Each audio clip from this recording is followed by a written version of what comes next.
I know everybody in life has their ups and downs, their good days and bad days. But recently, I've been struggling with some health stuff, and I thought I would just share it with you guys. So that's what we're going to talk about in this episode of the Range Minded Podcast, episode 251, The Health Scare. Stay tuned.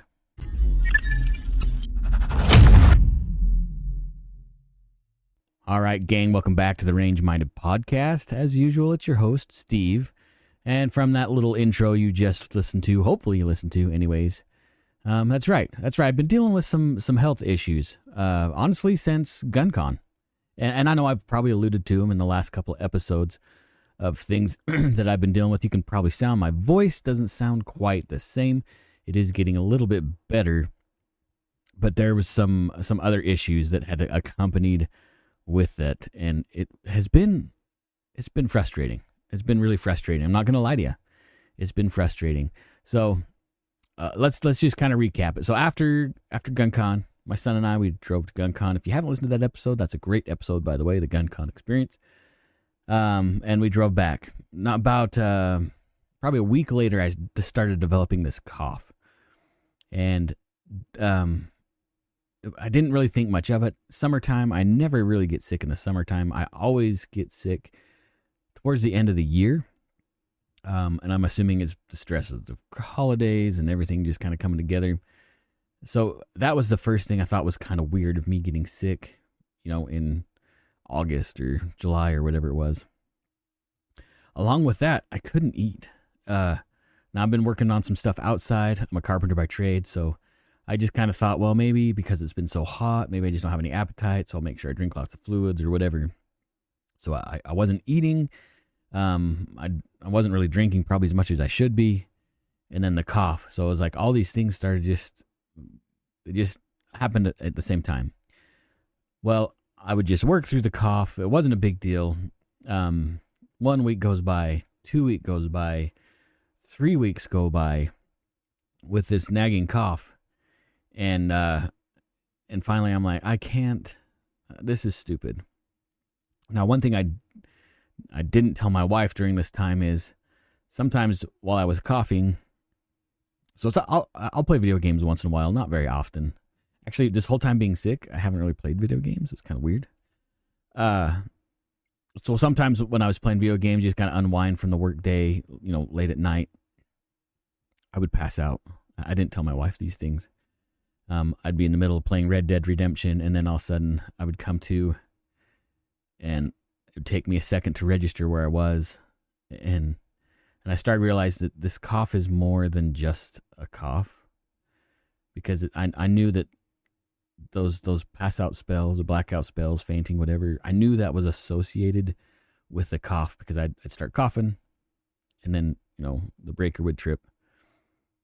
A few seconds later, I'd come back, and I just I just brush it off, right? Probably not the best idea. So as time goes by, and it didn't happen all the time. Like, it wasn't like every time I cough, I pass out. It wasn't that. It was just like a certain kind of cough would induce a pass out. It was kind of weird. I don't know how to explain it. And maybe some of you guys have experienced this. And so between passing out during video games, or I'd come down here and maybe do a podcast episode or something, and same thing, something happened, I just kind of pass out real quick. I just not tell anybody and just keep going, because I'm a dude, right? Dudes don't tell other people their problems, except for right now you're listening to my problems. So as time circulates on, I just kind of deal with it. I don't say anything. I try to just pay attention when I'm going to cough, and I try to suppress the cough as much as possible, because I kind of figured out that the cough and the fainting are associated in some way. Anyway, a few days go by. We were at a neighbor's house at a party. Everybody was having a good time. We're having fun. I'm sitting at their bar, at the bar stool there in the kitchen, and I'm eating a cookie. And literally the next thing I remember, people are like trying to save me. I'm on the floor, and like people are all around me. I had no idea that I passed out. I didn't know I coughed. Nothing. I had no clue about what happened, other than I'm on the floor, and people are around me. So I try to be the tough guy. I try to just play it off. By the way, I fell off of the bar stool, right? Hit my head on the tile floor. I hit it really hard. I didn't split my head open or anything, but I hit it really, really hard. Like, I could tell I hit that floor super hard. My shoulder hurt. My elbow hurt. My whole left side of my face hurt. It ended up getting a huge old goose egg on the side of my head.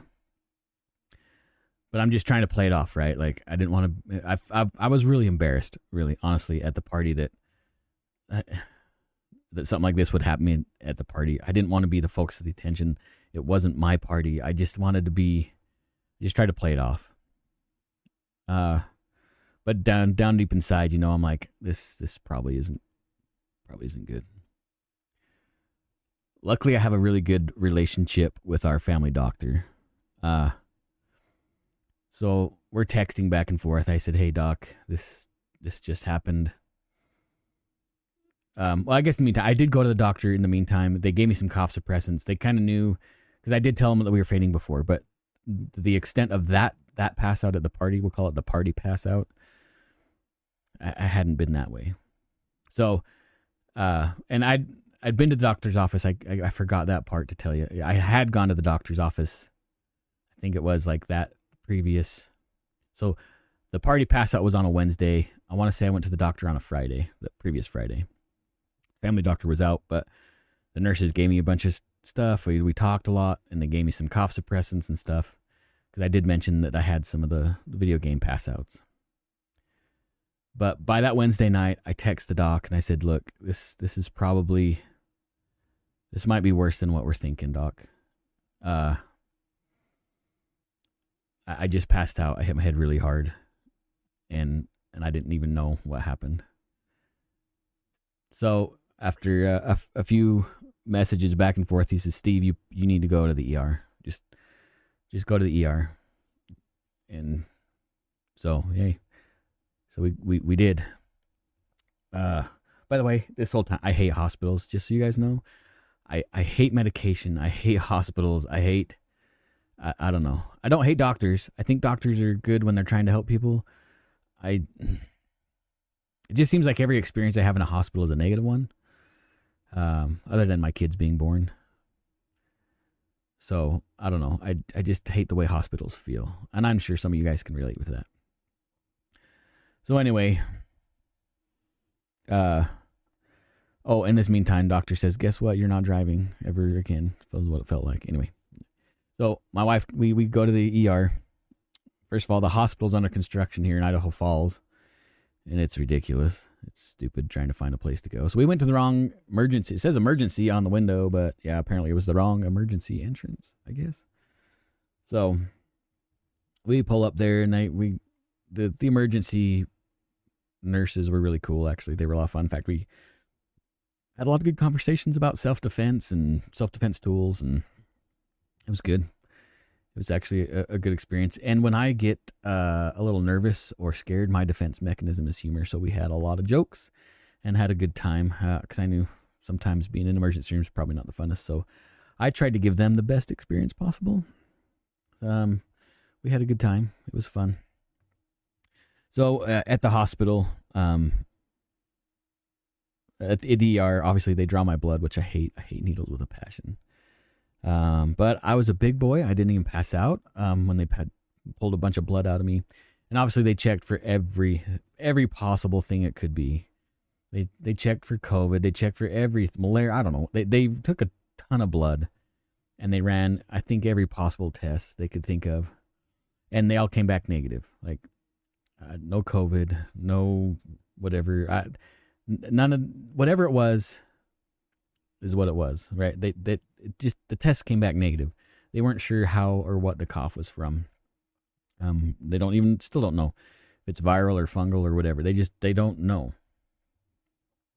I told them it was because the hotel I stayed at on the way to GunCon, but they laughed at me. They thought I was joking about that one, but I was actually very serious on that one. They did some chest x-rays. We hooked up the EKG. I got a CAT scan, like a whole bunch of stuff. They ran all sorts of tests that first night. And everything came back like a normal, healthy-ish 45-year-old dude.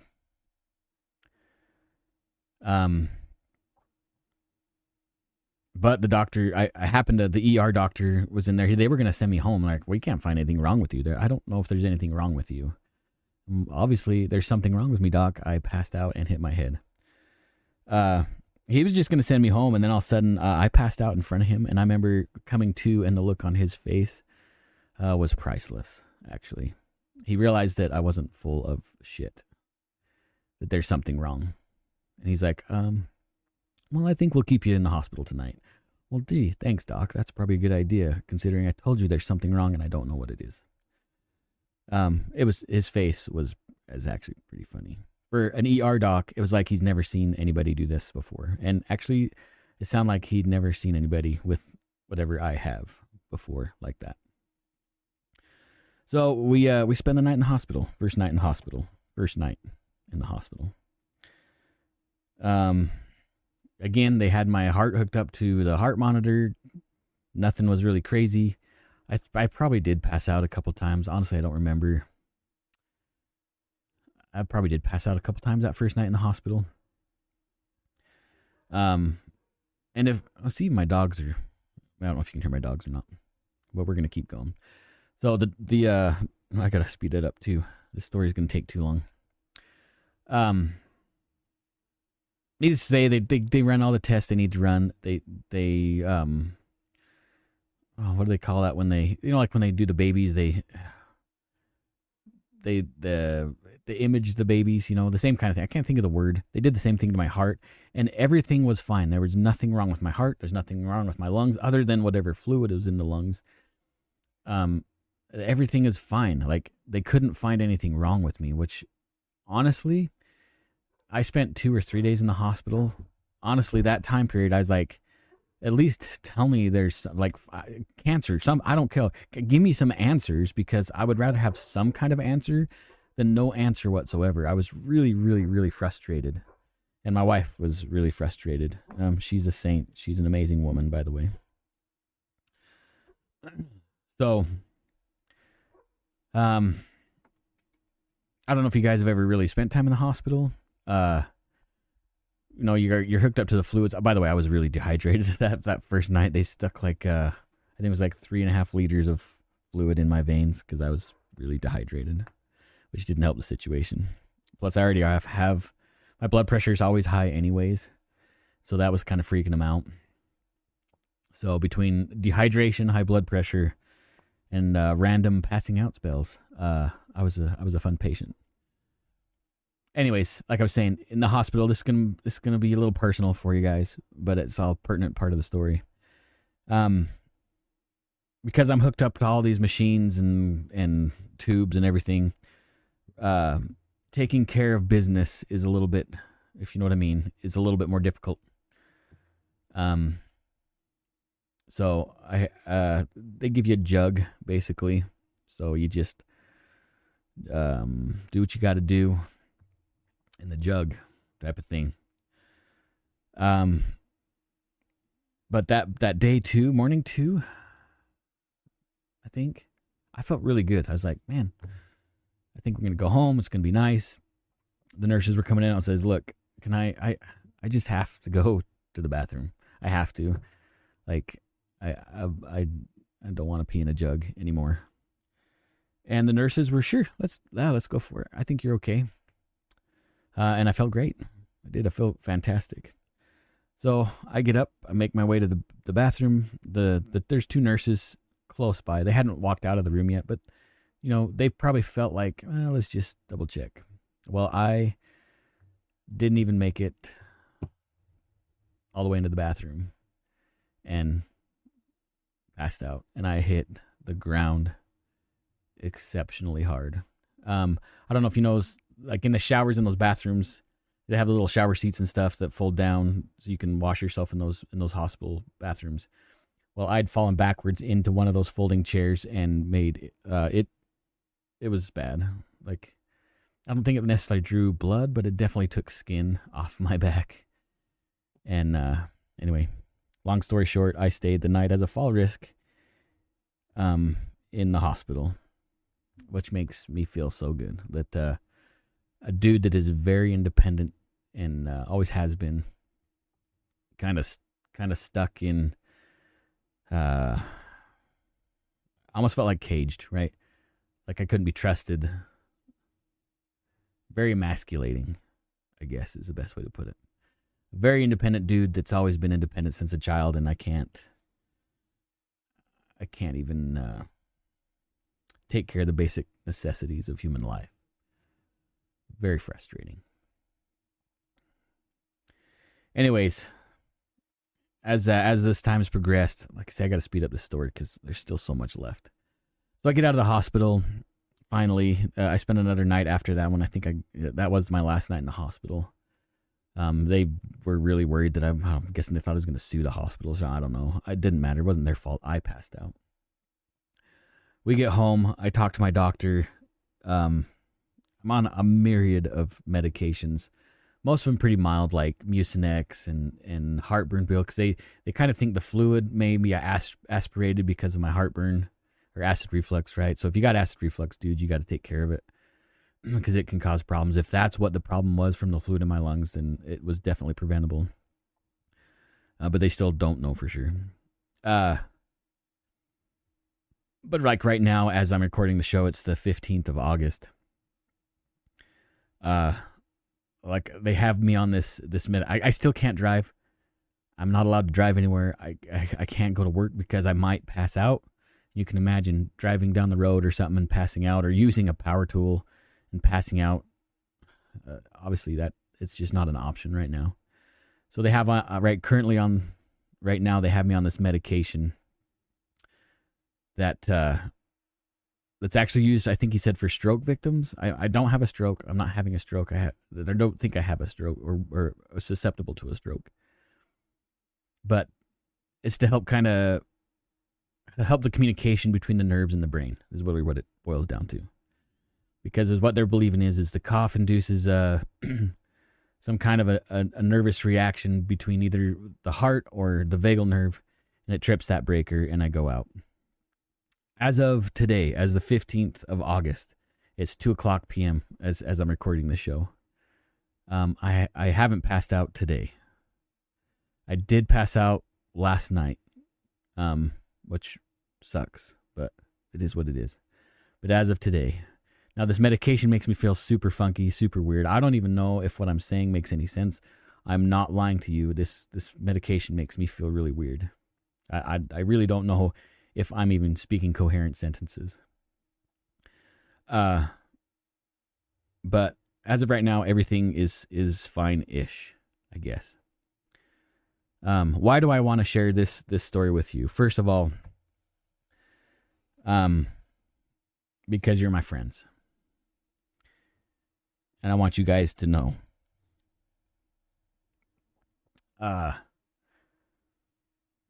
Even though I don't see your faces when you're listening or watching, you guys are my friends, and I need to be a better friend to my friends.